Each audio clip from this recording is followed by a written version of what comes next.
usogura waabari usogura usogura waabari usogura aniga waabari waxaan taageeraya 60 sano kubadda cagta baaskitka handballka dabaasha orodada tenniska oo miiska waxaan ku taageerin malaha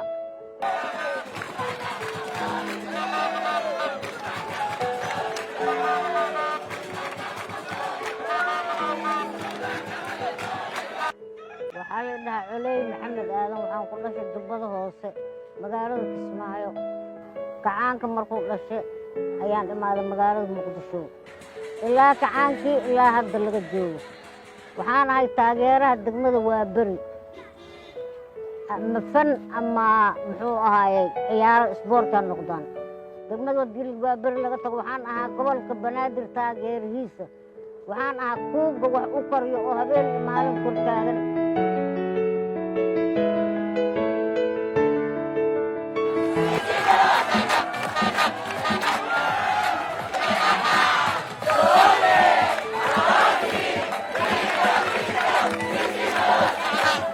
markay kooxdayda garoonka ku jirto waxaan jeclahay xamaasadda inaan aad u saayiidiyo aniga keliya hataa inta kale la gaarin aan 100 qof iska dhigo